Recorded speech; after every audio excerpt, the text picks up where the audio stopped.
दोस्तों, आज हम एक ऐसे केस की बात करने वाले हैं जो न सिर्फ इंडिया के क्राइम हिस्ट्री में एक अनसॉल्व्ड मिस्ट्री बन गया, बल्कि एक अर्बन लेजेंड भी। एक ऐसा केस जिसमें किलर कभी पकड़ा नहीं गया, जिसमें न मोटिव समझ आया न वजह, और सबसे डरावनी बात, ये किलर सिर्फ रात को आता था और सिर्फ उन लोगों को निशाना बनाता था जो सोसाइटी के लिए इनविजिबल बन चुके थे, जैसे होमलेस लोग, फुटपाथ पर सोने वाले मजदूर और बेघर लोग। अब सोचिए, अगर आप किसी क्राउडेड शहर के फुटपाथ पर सोते हो और सुबह उठ ही नहीं पाते, तो क्या आपका कोई दर्द महसूस करेगा? यही तो हुआ इन मर्डर्स के साथ। सबसे पहले मुंबई, साल 1985 से 1988 के बीच, फिर कोलकाता 1989 से 1990, और कुछ रिपोर्ट्स के हिसाब से ये सिलसिला गुवाहाटी तक भी गया अराउंड 2009-2010, और हर बार पैटर्न सेम था। एक भारी पत्थर, सर पे वार और खून में लथपथ लाश, बिना किसी क्लू के। टोटल कितने लोग मरे? ऑफिशियल रिकॉर्ड्स कहते हैं 25 से 37 विक्टिम्स तक, लेकिन सच क्या है? शायद और भी ज्यादा लोग जो कभी रिकॉर्ड में नहीं आए। ये सबसे बड़ी पहेली। क्या ये किसी मेंटल पेशेंट का काम था? क्या ये किसी विजिलांटे का प्लान था जो स्ट्रीट पर रहने वालों को सोसाइटी का बर्डन समझता था? या फिर क्या ये किसी ऐसे आदमी का काम था जो एक सीरियल किलर बन चुका था बिना किसी दिखावत के? इस केस ने इंडिया की लॉ एनफोर्समेंट सिस्टम की कमियां खोल के रख दी। मल्टीपल सिटीज में मर्डर्स होने के बावजूद पुलिस के पास ना सीसीटीवी था, ना फॉरेंसिक टूल्स जैसे आज के जमाने में है।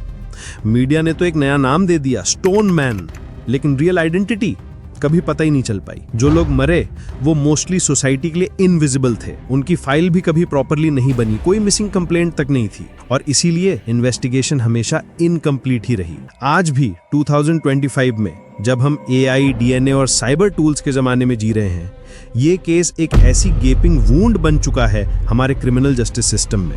यह हमें ये सोचने पर मजबूर करता है कि अगर आज भी किसी गरीब की लाश मिलती है, तो क्या हम उतनी ही मेहनत से उसका ढूंढते हैं? ये केस सिर्फ एक मिस्ट्री नहीं है, ये एक मिरर है सोसाइटी के सामने, जहां किसी की मौत भी सिर्फ एक नंबर बन जाती है अगर वो गरीब हो तो। इस डॉक्यूमेंट्री का एम सिंपल है, सच दिखाना, हर एंगल एक्सप्लोर करना, हर सिटी, हर टाइमलाइन, हर मर्डर पैटर्न को डिटेल्स में समझना।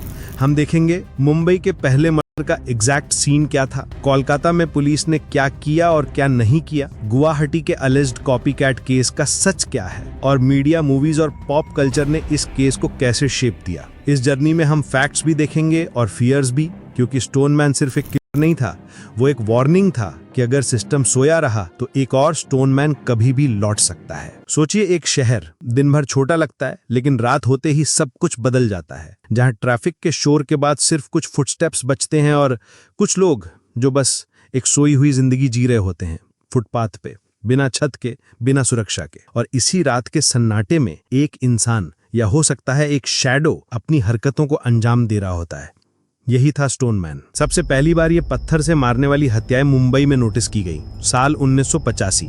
जगह थी सायन और किंग सर्कल। ये ऐसे एरियाज थे जहां की सड़कें रात में ऑलमोस्ट खाली हो जाती थी, लेकिन फुटपाथ पे सोने वाले लोगों की लाइन लगी होती थी। यहाँ हर दूसरे कोने पे कोई ना कोई अपनी दुनिया बसा के सो रहा होता था, थक गया होता था, लेकिन उसे क्या पता कि उसकी नींद कभी नहीं खत्म होने वाली। 30 किलो तक के पत्थर, सोई हुई लाश, कुचला हुआ सर और बस एक ब्लड स्टेन जो सुबह तक सूख जाता था। पहले कुछ मर्डर्स तो जैसे किसी ने नोटिस ही नहीं किए, क्योंकि विक्टिम्स कौन थे? होमलेस लोग, बेघर, सोसाइटी के लिए इनविजिबल। किसी ने कंप्लेंट तक नहीं की। तब जब 6 मर्डर्स हो चुके थे बिना किसी पैटर्न के समझे, तब जाके पुलिस ने रियलाइज किया कि ये कोइंसिडेंस नहीं हो सकता, ये कोई पैटर्न है। मिड में ये अचानक रुक गई, जैसे स्टोन मैन ने बॉम्बे को अलविदा कह दिया हो, बिना एक भी क्लू दिए। किलर गया कहां? पुलिस के हाथ कुछ नहीं लगा। 0 अरेस्ट, 0 लीड्स, फुल मिस्ट्री। लगा कि सब कुछ खत्म हो गया, लेकिन एक साल बाद कोलकाता का सीन ही बदल गया। 4 जून 1989, BBD बाग एरिया के पास एक और लाश मिली। नाम था अलैया बीबी, और उसका सर एक 9 किलो के पत्थर से कुचला गया था। पुलिस ने शायद इसे भी एक स्ट्रेट एज समझा होगा, लेकिन जब तक समझ आया तब तक तो 7 लाशें गिर चुकी थीं। पार्क स्ट्रीट, कैमेक स्ट्रीट मैदान, कोलकाता के बीचों बीच, फुल पब्लिक जगह पे। सब लाशें सेम तरीके से, सोए हुए लोग, उनके सिर के पास एक भारी पत्थर, और किसी ने कुछ नहीं देखा। जो 7वां मर्डर हुआ वो तो सीधा पुलिस हेडक्वार्टर्स के पास हुआ था। अब इमेजिन करो, जहां पुलिस की फुल प्रेजेंस हो, वहां भी स्टोन मैन आके अपना काम कर गया। इससे बड़ा ताना सिस्टम के लिए क्या हो सकता है? मीडिया, पब्लिक सब भड़क गए।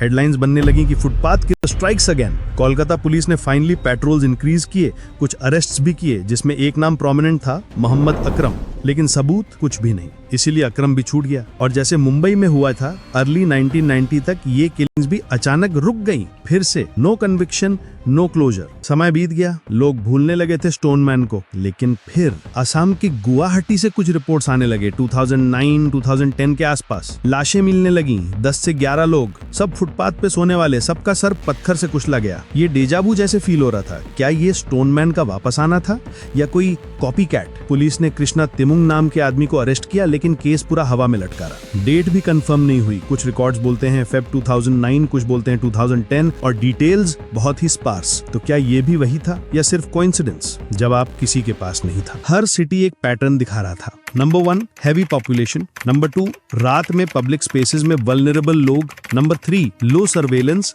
Zero witness. मुंबई के सायन और किंग सर्कल में 80s के दौरान 38,000 से 1.5 लाख लोग फुटपाथ पर रहते थे। मार्केट एरिया था, बिजी एरिया था, लेकिन फुटपाथ पे कोई नहीं देखता था। कोलकाता का हावड़ा ब्रिज रोज 1.5 लाख पेडेस्ट्रियंस और 1 लाख व्हीकल्स, और उसी के नीचे छोटे प्लास्टिक के शीट के घर, बिना आइडेंटिटी के लोग। और गुवाहाटी 2011 में पॉपुलेशन 9.6 लाख से ज्यादा, जिसमें एक मेजर पोर्शन स्ट्रीट ड्वेलर्स का था। तो किलर के पास विक्टिम्स भी थे और शैडोज भी। एक किलर या तीनों जगह अलग अलग लोग। मुंबई से कोलकाता का डिस्टेंस है 2050 किलोमीटर। क्या एक ही इंसान ने ये सब किया? क्या वो ट्रेवल करता था? क्या ये एक सीरियल था जो जगह बदल बदल के मार रहा था, या फिर ये सिर्फ कोइंसिडेंस था? कोई भी थ्योरी फाइनल नहीं है, बस इतना ही कह सकते हैं, हर सिटी में डेथ का पैटर्न सेम था, मगर आइडेंटिटी अननोन। क्या ये सिर्फ एक कोइंसिडेंस था कि 3 अलग अलग सिटीज में एक जैसी किलिंग्स हुई थी, या कहीं ये किलर हम सबसे ज्यादा इंटेलिजेंट, ज्यादा डेयरिंग और ज्यादा इनविजिबल था?